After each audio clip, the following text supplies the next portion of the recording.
I don't mean to say this like to be disrespectful, and maybe this is some people are gonna think this sounds dumb, but I feel like there's a deeper reason why, people of color and specifically the Black community have been relentlessly persecuted. Like, I mean, just the things that happened during slavery alone, like, were insane. But I don't know, the more I learn about Black history and the ways that, people who literally worked in the government, like the CIA, all these different people in power were trying to ruin the Black community. And it makes me think, dude, I feel like, is there something more going on here than just racism? Because it's like, come on, you're telling me you're doing all of this stuff just because you don't like someone's skin color? I feel like, what if, I have this theory that, like, what if Black people have some type of superpower? Like, what if they have, I don't know, if they're just born something with something very valuable that we don't really know about, but maybe, like I said, these people, these rich people and these people in power, maybe they figured it out a long time ago, and maybe that's why they were like, oh, we have to like get rid of them, blah blah blah. I don't know. I feel like maybe they have something special that we are not taught about, that is linked to them being people of color. And I've seen some Black creators come on here and try to explain how special it is to have melanin in your skin and how it has all these different properties. But I don't know. I just feel like I feel like I have this theory that this goes so much deeper than maybe a lot of us realize, because I'm sorry, but I don't think you're gonna go out of your way for all these hundreds and hundreds of years to try to ruin one group of people over something as silly as, oh, their skin is a different color. Like, I feel like there's something that we don't know. I'm telling you, there's something special about them that they don't want us to know. Okay, this is just something that I've been thinking about recently, and I'm like, maybe if there are some Black creators that maybe they already made a video and I just didn't see it, I don't know, but like, I don't know, maybe it sounds dumb. Like, or maybe this is like, yeah, no shit, Sherlock, but, it's just something All right, Shalom. I want to give all the praise, honor, and glory to Yahweh Bahasham, Yahweh Shai Bahasham, Rakak Wadash. Double honors to the apostles and elders of Great Millstone who taught me this truth. Shalom to the hopeful elect. I'm back with another quick lesson through the Holy Spirit, the Rakak Wadash. And I wanted to respond to this heavy lesson here from the elder Manat Zaba, which is entitled, Why Have White People Tried to Destroy Black People? All right. And just as the so-called Latino woman was speculating, all right, you have a lot of people around the world that have somewhat of an idea that there's something special or unique about our people, all right? And when I talk about our people, I'm talking about the so-called Negro, Latino, Hispanic, Native American, all right, which comprise of the 12 tribes of Israel, okay? And, the point that the elder had made in this video, which I wanted to respond to, is that, like he said, it's not the skin color or melanin, but it's about the birthright, the covenant, the lineage. All right, this thing goes beyond, so-called racism and skin color. All right, the reason why, these people that you're looking at on the screen suffer the most is because they are the Lord's people. All right, they are the true biblical Israelites. All right, and this is what our enemies know. All right, and when I say our enemies, I'm talking about, the so-called white men, the Edomites, all right, and the rest of the heathen nations are pursuing the Psalm 83. Let's get that, okay? Because the cat is out the bag, so to speak, all right? The secret is out, okay? People know that, especially in this time of the end, people know and they're aware that we are the Israelites, of the scriptures, man, okay? Whether you accept it or not, whether you believe it or not, all right, the understanding has gone forth, all right? Real quick, this is Psalms 83. In 1, it says, Keep not thou silence, O power, hold not thy peace, and be not still, O power, Yahweh Shemel Shai. Verse 2, it says, For lo, thy enemies make a tumult, and they that hate thee have lifted up the head, right? So our enemies, okay, they know exactly who we are, okay, according to the scriptures. And this is why, as she was saying, as she was going through her speculation, okay, what is it about, so-called, black people, You know, what there has to be something special about them. Okay, you mean to tell me these people have been, you know, they've gone through slavery. They've been, you know, constantly, you know, targeted. You know, they've been portrayed as, you know, negative in the media. There has to be something beyond, you know, skin color on why these people are such, you know, under such scrutiny. You know, and that goes for all the tribes, man. Not just the so-called Negroes, but the so-called Latinos, Hispanics, and Native Americans too. Puerto Ricans, Cubans, all right, which make up the Northern Kingdom. Okay, so our enemies know that we are the people of the Most High. Okay? Psalms 83:2 says, "For lo, thy enemies make a tumult, and they that hate thee have lifted up the head." Verse 3, it says, "They have taken crafty counsel against thy people, and have consulted against thy hidden ones," right? So they have taken crafty counsel against the Israelites, man. Part of that crafty counsel is hiding our identity of who we truly are. Okay? It says they have taken crafty counsel against thy people and consulted against thy hidden ones. We will represent the hidden ones, all right? These nations, along with the Edomites, you know, that spearheaded this whole thing, all right? They are responsible for hiding our true nationality, all right, as being the true biblical Israelites, all right? Because these devils, they know, they have the records, they have the artifacts, they know exactly who we are, okay? And that point is no longer a mystery. They have taken crafty counsel against thy people and consulted against thy hidden ones. They have said, "Come and let us cut them off from being a nation, that the name of Israel may be no more remembered," right? And this is what they did. Going back to the curses, you know, scripture said that we would be discontinued from our heritage. All right, we were cut off. You know, we were called by another name. You know, so-called Negro, Latino, Native American, Hispanics, Spics, niggas. All right, beaners. You know, all those proverbs and bywords the Lord said that would come upon us. Okay? So this is a crafty counsel amongst all the nations against us. And that further proves that, look, we are most definitely that special people. Right? Verse 5, it says, For they have consulted together with one consent. They were all in agreement. They are confederate against thee. So Esau and the nations, as it's going to list here, they're all confederate against us. Okay, the Lord's people. The tabernacles of Edom, okay, the so-called white race, the Ishmaelites, all right, the so-called Arabics or Arabs, of Moab, the Chinese, the Hagarenes, the Hamites, Gabal, Hamites, Ammon, the Japanese, Amalek, the so-called JOO, the small hats. All right, which when you do the research, you find out that they funded the whole slave trade. Okay, you had Ishmael build the ships, and then you had Ham that rounded us up.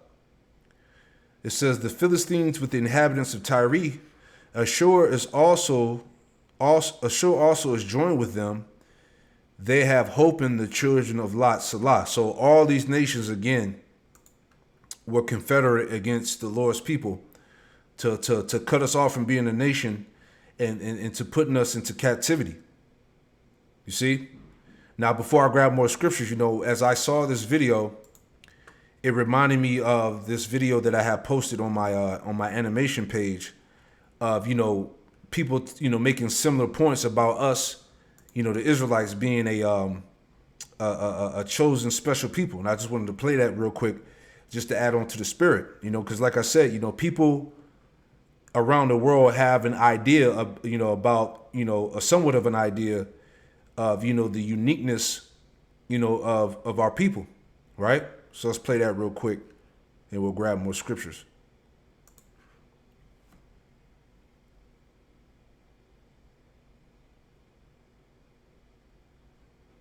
And this is why I said that, you know, I had posted this first, 1 Corinthians 2:15, but he that is spiritual, judge of all things, yet he himself is judged of no man, right? So you got to be spiritual about what's being said here. Because once again, we're going to make the point Just like Elder Manatazaba has said, it's not about the skin color or melanin. It's about the birthright, the covenant, the lineage. Okay? Conditioning stimulus is being applied with specific precision against you because you were among the first earth builders seeded by Source to carry Eden's codes. Due to your melanin and ancestral tuning, you are natural conduits for higher frequency light, something the old controllers desperately fear because you alone can collapse the parasitic system almost effortlessly if you awaken. Yes, the stimulus is aimed at all humanity, but your DNA has the highest cosmic memory and regenerative potential. It is the most powerful solar DNA on the planet. And what is conditioning stimulus? It is a repeated artificial trigger applied to you to force a subconscious response without your consent.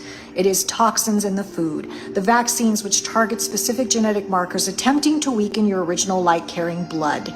It is the media, the entertainment, portraying the white man as ignorant and bloodthirsty, portraying you as violent, unintelligent, over-sexualized, or criminal, conditioning outside judgment into internal self-judgment. Slavery was not just physical, it was conditioning stimulus, the chains, the beatings, the separation from family, all to teach powerlessness at the DNA level. And worst yet, they use frequencies, 5G towers, the cell phones, attacking you silently through DNA manipulation and inflammation. And over time, the stimulus can reprogram your nervous system, your emotions, and even the field of an entire African bloodline. And why do they do this? Because they want your soul to believe you are weak, you are cursed, you are divided, you must obey external control, but you hold the real power. Melanated people, you have something. Yeah, so like I said, people have an idea, that there's a specialness, if you will, if that's a word, about, our people. Right here we're dealing with the so-called Negro, all right? But that goes back into, as I posted, Deuteronomy 7:6, all right? This is Deuteronomy 7:6. It says, "For thou art a holy people unto the Lord thy power, Yahweh Shemel thy power. The Lord thy power have chosen thee to be a special people unto himself above all the people that are upon the face of the earth." All right. So the Israelites have been chosen to be that special people above all the nations on the planet earth. Okay. And as we read that crafty counsel in Psalms 83, this is what these nations know. Okay. They know that we are the people of the Most High. They know that we are the chosen. Okay, we are the rightful heir to the covenant, to that birthright, right? Verse 7, it says, "The Lord, Yahweh Shemel Shai, did not set his love upon you, nor choose you, because you were more in number than any people, for you were the fewest of all people." Verse 8, "But because the Lord, Yahweh Shemel Shai, loved you, and because he would keep the oath which he has sworn unto your fathers, have the Lord, Yahweh Shemel Shai, brought you out with a mighty hand, and redeemed you out of the house of bondmen from the hand of Pharaoh, king of Egypt." All right. And we're the same people. This is the same people that were delivered out of ancient Egypt. Okay. And like I said, these devils, they got the records, man. We've done plenty of videos proving this point. They have the, what you call it, the hieroglyphs showing the slaves back in Egypt at the time. And they had people with, it showed the Israelites with the garments, the fringes, the big afros and beards and braids. All right, with the various colors of brown skin. All right, so all these things have been verified, man. Okay, so like I said, there's no hiding the fact that we are the true biblical Israelites, right? Verse 9, it says, "Knowing therefore that the Lord Yahweh Shemel Shai, thy power, he is God, the faithful power, which keepeth covenant and mercy with them that love him, and keep his commandments to thousands of generations," right? Let's finish it off. Called a sun heat gene. Your melanin is heating up. Rod, the sun is heating up and activating you. This is why y'all gifts is coming online. And a lot of people in the spiritual community, you have the real and you have the fake. A lot of people like, I'm a healer, I'm this, I'm that. If you really an energy worker, you're going to be sitting by yourself because you need to decipher what's your energy and what's the energy of others. So if you're not around people a lot, You're really an energy, like you're a healer. You do what you do because now you can really do energy work when you sit in silence and you sit alone. You can decipher what's your emotions, what's yours, what's your soul, what energy, what emotions, what aura that your body is emitting when you sit by yourself. You can register this. You become more aware of self, right? Self-awareness is key. Now, when you're around a lot of people, you're going to be feeling different energies and you don't sit with yourself. So you don't know what's yours and you don't know what's others because you haven't did your work. Also, sometimes known as energy work or shadow work or chakra work.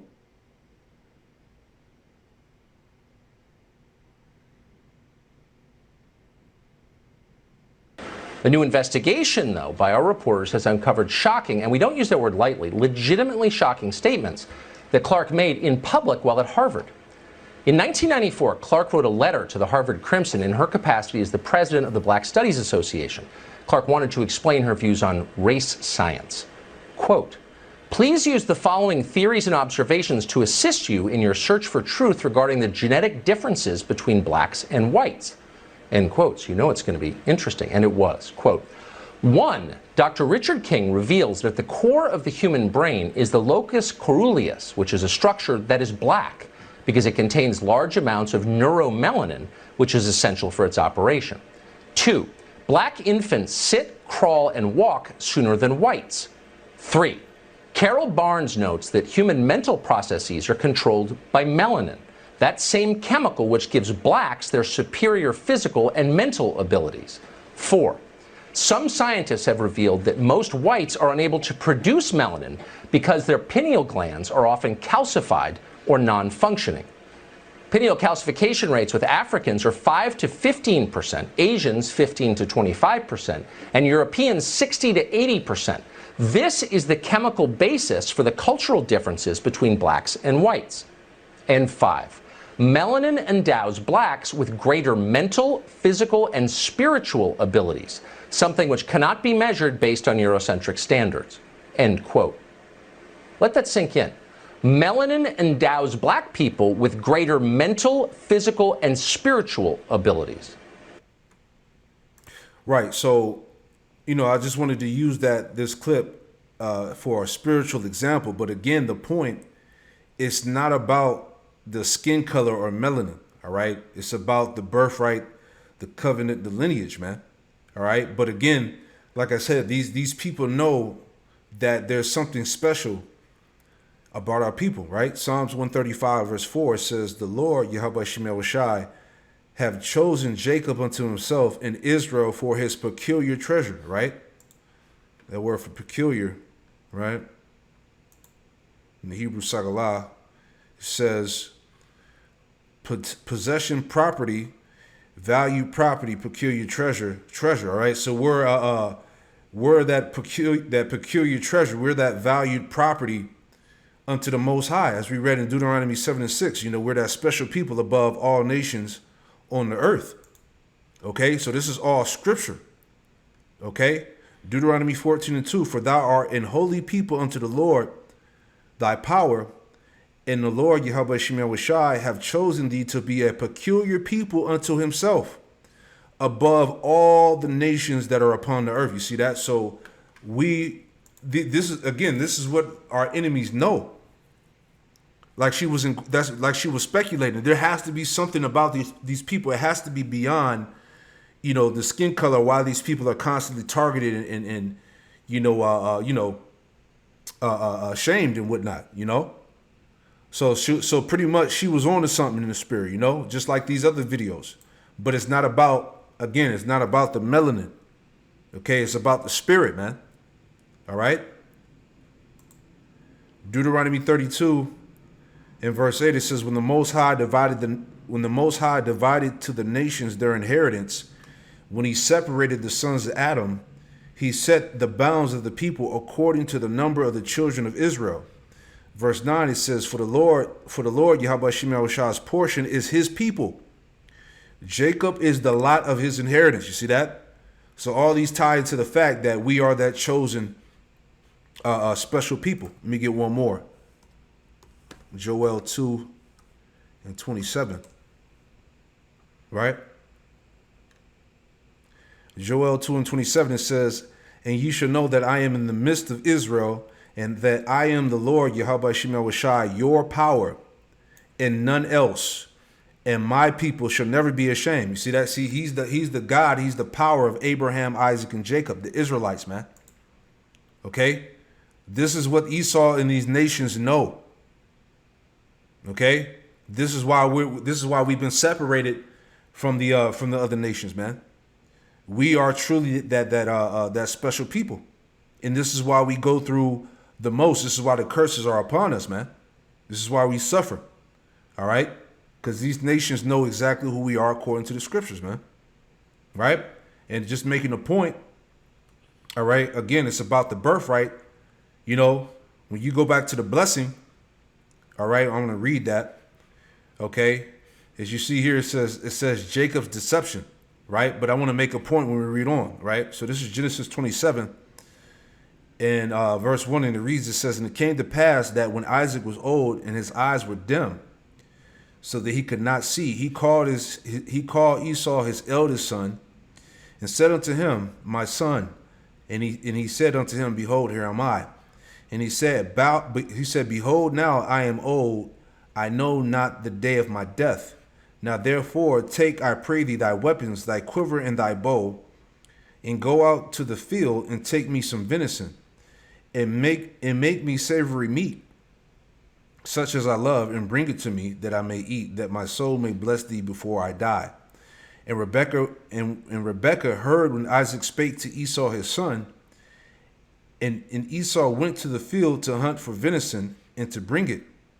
And Rebekah spake unto Jacob her son, saying, behold, I heard thy father speak unto Esau thy brother, saying, bring me venison to make savory meat, that I may eat, and bless thee before the Lord Yahweh Shemel Washai before my death. Now therefore, my son, obey my voice according to that which I command thee. Go now to the flock, and fetch me from thence 2 good kids of the goats, and I will make them savory meat for thy father, such as he loveth. And thou shalt bring it to thy father, that he may eat, that he may bless thee before his death. And Jacob said to Rebekah his mother, behold, Esau my brother is a hairy man, and I am a smooth man, right? My father peradventure will feel me, and I shall seem to him as a deceiver, and I shall bring a curse upon me, and not a blessing. The point. And his mother said unto him, upon me be thy curse, my son. Only obey my voice, and go fetch me them. So first of all, as we read here, it said Jacob's deception. But see, the spirit was on Yahweh Shemel Washai. The spirit of Yahweh Shemel Washai was on Rebekah to do this, because it was set up from the foundation of the earth for Jacob to receive of the blessing. Okay, regardless, right? Is the point. Okay, this happened because it was the will of the Lord, right? It says verse 14. And he went and fetched and brought them to his mother, and his mother made savory meat, such as his father loved. And Rebekah took goodly raiment of her eldest son Esau, which was with her in the house, and put them on Jacob her younger son. And she put the skins of the kids of the goats upon his hands, and upon the smooth of his neck. And she gave the savory meat in the bread which she prepared into the hand of her son Jacob. And he came to his father and said, my father. And he said, here I am. Who art thou, my son? And Jacob said unto his father, I am Esau, thy firstborn. So the point is, all right, it was already set up by the Lord for Jacob to supplant his father to get the birthright, as we're reading here. Okay? It says, I have done according that how I have excuse me. I have done according as thou badest me. Arise, I pray thee, sit and eat of my venison, that thy soul may bless me. And Isaac said unto his son, how is it that thou hast found it so quickly, my son? And he said, because the Lord Yahweh Shemel Washai, thy power brought it to me. And Isaac said unto Jacob, come near, I pray thee, that I may feel thee, my son, whether thou be my very son Esau or not. And Jacob went near And Jacob went near unto Isaac his father, and he felt him, and said, the voice is Jacob's voice, but the hands are the hands of Esau. And he discerned him not, because his hands were hairy, as his brother Esau's hands. So he blessed him. And he said, Art thou my very son Esau? And he said, I am. And he said, Bring it near to me, and I will eat my son's venison, that my soul may bless thee. And he brought it near to him, and he did eat, and he brought him wine, and he drank. And his father Isaac said unto him, Come near now and kiss me, my son. And he came near and kissed him, and smelled the smell of his raiment, and blessed him, and said, See, the smell of my son is as the smell of a field, which the Lord Yahweh Shem Yahushua have blessed. Therefore, Yahweh Shem Yahushua give thee the dew of heaven, and the fatness of the earth, and plenty of corn and wine. Let the people serve thee, and the nations bow down to thee. Be Lord over thy brethren, and let thy mother's sons bow down to thee. Cursed be everyone that curseth thee, and blessed be he that blesseth thee. So it was already ordained, okay, for Jacob to receive the birthright, all right, the blessing of the firstborn, as we're reading here, right? And then you read on, it says stolen blessing, and it says, and it came to pass, Genesis 27:30, and it came to pass, as soon as Isaac had made an end of blessing Jacob, and Jacob was yet scarce, going out from the presence of Isaac his father, that Esau his brother came in from his hunting. And he also made savory meat, and brought it to his father, and said unto his father, Let my father arise, and eat of his son's venison, that thy soul may bless me. And Isaac his father said unto him, Who art thou? And he said, I am thy son, thy firstborn Esau. And Isaac trembled very exceedingly, and said, Who? Where is he that have taken venison and brought it to me, and have eaten it, and have eaten all before thou camest, and have blessed him? Yea, he shall be blessed. See? And when Esau heard the words of his father, he cried with a great exceeding bitter cry, and said unto his father, Bless me, even so, O my father. And he said, Thy brother came with subtlety, and have taken away my blessing. And he said, Is he not rightly named Jacob? He has supplanted me these 2 times. He took away my birthright, and behold, now he hath taken away my blessing. And he said, Hast thou not reserved a blessing for me? So the point is, right, first of all, Jacob and Esau had a lawful agreement. When you go back to Genesis 25, just to make that point, okay, because Esau gave away his birthright, right? This is Genesis 25 and 29. It says, And Jacob saw the pottage, and Esau came from the field, and he was faint. And Esau said to Jacob, Feed me, I pray thee, with that same red pottage, for I am faint. Therefore was his name called Edom. And Jacob said, Sell me this day thy birthright. And Esau said, Behold, I am at the point to die, and what profit shall this birthright do to me? See? And Jacob says, Swear to me this day. And he swore unto him. So Jacob and Esau had a lawful agreement over the birthright. Swear to me this day, and he swore unto him, and he sold his birthright unto Jacob. You see that? Then Jacob gave Esau bread and pottage of lentils, and he did eat and drink, and rose up and went his way. Thus Esau despised his birthright. So Esau, he regarded the birthright as being nothing, as of no value. Then he turns around and cries about it when he got supplanted out of it. He talked about how Jacob supplanted him these 2 times. No, that was a lie. Esau, they swore on it. Okay, they had a covenant basically, man, and he sold his birthright, man. Okay, but the point is that it was already established from the beginning. Okay, for Jacob to have the heir to the firstborn. This is Romans 9. In verse 11, it says, For the children being not yet born, neither having done any good or evil, that the purpose of the Most High according to the election might stand, not of works, but of him that calleth. Okay, so the whole situation of Rebekah telling Jacob to get the hairy garment to supplant his father, that was all of the Lord. Okay? It was said unto her, the elder shall serve the younger. As it is written, Jacob have I loved, but Esau have I hated. You see that? And again, it all ties back, okay, as we read all of that, it all ties back to the birthright, man, to the covenant, okay, to the lineage, man. All right? These Edomites, these so-called white people and the rest of these nations know that we are the children of the promise, man. Okay? And there's no change in that. Right?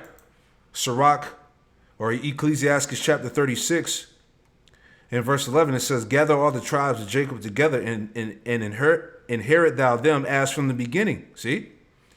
O Lord, Yahweh Shem Yahushua, have mercy upon the people that is called by thy name, and upon Israel whom thou hast named thy firstborn. You see that? Because Jacob is the rightful heir to the promises, man. Okay? Oh, be merciful unto Jerusalem, thy holy city, the place of thy rest. You see that? The Lord's people. Okay? So that's pretty much the point. I just wanted to add my, my couple of points in there on this lesson. But, again, her speculation, was on point. Okay? It's bigger than melanin. It's bigger than skin color. It's beyond, racism, man. It's about the birthright, man. This is why, all right, our people are constantly targeted, okay, in prison, all right, shot down, portrayed in a negative light because they know who we are, So I pray this quick lesson was edifying. Shalom to the next one. Shalom.